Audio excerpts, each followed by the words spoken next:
Picture this, June 2026. Ronaldo, at 41 years old, lifts the one trophy that's escaped him his entire career, the World Cup, in tears, but this time, they're not from heartbreak, they're from glory. Sounds impossible? Maybe. But this is Cristiano Ronaldo we're talking about, the man who spent 2 decades proving doubters wrong. Right now, Portugal's heading into the 2026 World Cup with 143 international goals from their captain, 25 of them coming in his last 30 games for the national team.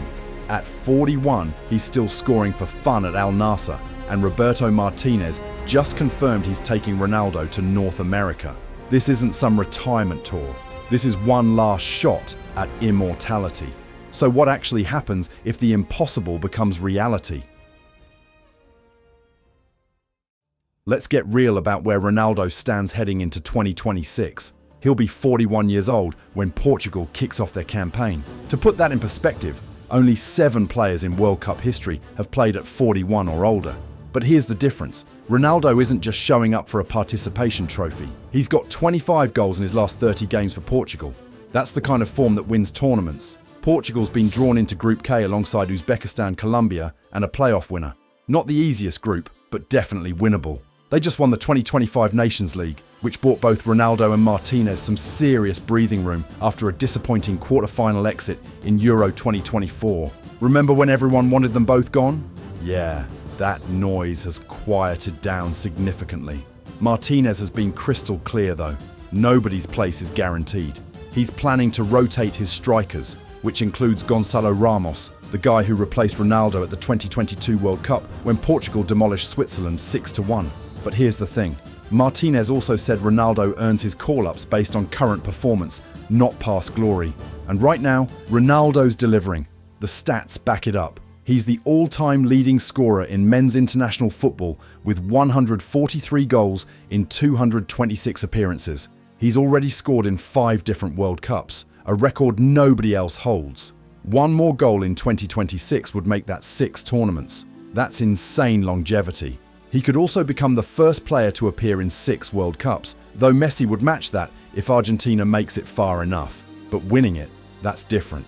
Portugal's best World Cup finish was 3rd place back in 1966. They've never even reached a final. Ronaldo's gotten them to the semi-finals once, in 2006, and that's it. The squad around him is talented. Bernardo Silva, Bruno Fernandes, and Rafael Leão, young guns who've been waiting their turn. The question is whether Ronaldo can lead them or if his presence holds them back. Remember, when he got sent off against Ireland and missed the final group game, Portugal demolished Armenia 9-1, their most cohesive performance of qualifying by far. Rewind to December 10th, 2022. Morocco beats Portugal 1-0 in the quarterfinals. Ronaldo walks straight down the tunnel, tears streaming down his face. He didn't shake hands with the Moroccan team, didn't acknowledge the fans, just disappeared into the dressing room. That image went viral for all the wrong reasons. Piers Morgan, one of Ronaldo's biggest supporters, tweeted at the time, "Very sad to see Ronaldo in tears as his dream of winning the World Cup ended. Those mocking him should remember what he's done for football. For me, he's the GOAT and a great guy who's had the toughest year of his life on and off the pitch. He's earned our respect." But not everyone was sympathetic. Gary Neville, Ronaldo's former teammate at Manchester United, later called the Saudi Arabia move a sad way for him to go out and said, "We're seeing the last of Ronaldo at the top level." Neville suggested that Ronaldo's move to Saudi Arabia looked like the end of his time playing at the highest level, rather than a triumphant continuation of his career. Harsh words from a guy who played behind him for years. Rio Ferdinand had a different take. He defended Ronaldo, saying, "The way the World Cup ended for him, a tinge of sadness in terms of being on the bench, not having a huge impact in his last one, that's a tinge of sadness. But this next chapter is going to Saudi Arabia. How do you look at that as a sadness? I don't understand how people are saying that." Now imagine if Ronaldo wins in 2026. Suddenly, all those tears become part of the greatest comeback story in football history. Piers Morgan would probably write a book about it. Gary Neville would have to eat his words on live TV. Rio Ferdinand would be vindicated for never losing faith. Those same pundits who questioned whether he should even be in the squad would be scrambling to praise him. The narrative completely flips. Instead of walking off alone in tears, Ronaldo lifts the trophy in front of billions. Instead of being remembered as the guy who couldn't do it when it mattered most, he becomes the oldest player to ever win a World Cup at 41, breaking Dino Zoff's record from 1982. Every criticism, every bench-warming moment, every "he's finished" comment gets erased in 90 minutes or less. Here's where things get nuclear. The Messi versus Ronaldo debate has raged for nearly 20 years. It's exhausting, it's endless, and it's the most polarizing argument in sports. But Messi winning the 2022 World Cup seemingly ended it for most people. 8 Ballon d'Ors to Ronaldo's 5. A World Cup to Ronaldo's 0. Case closed, right? Not if Ronaldo wins in 2026. Messi himself said winning the World Cup was the dream of my life and called it the ultimate achievement for any footballer. That trophy was the missing piece that turned him from one of the greats into the greatest for many fans. It's what sealed his legacy.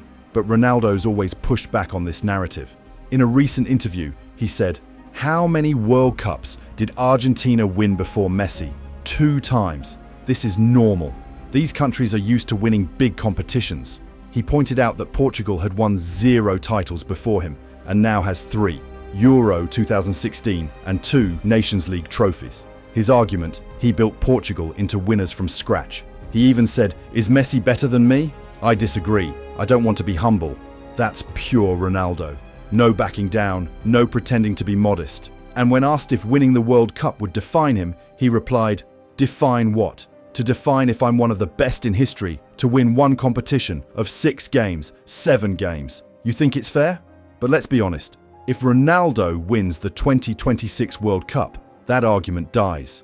Doesn't matter what he says about it not defining him. It absolutely would define him. He'd have everything Messi has. Champions Leagues, Ballon d'Ors, league titles in multiple countries, international glory, and finally, the World Cup. At 41 no less. Doing it at an age when Messi would be in semi-retirement, watching from Miami. The records would stack up too. Most international goals ever, 6 World Cup appearances, oldest World Cup winner, goals in 6 different World Cups. The numbers would be undeniable, and Portugal's football legacy would be transformed forever. They go from a nation that's never won it to World Cup champions. Ronaldo wouldn't just be their greatest player, he'd be a football legend like Pelé, but in Portugal. So what happens if Ronaldo wins the 2026 World Cup? Everything changes. The narrative, the legacy, the debate. Maybe that's why he keeps going, because legends don't retire until they've written the perfect ending.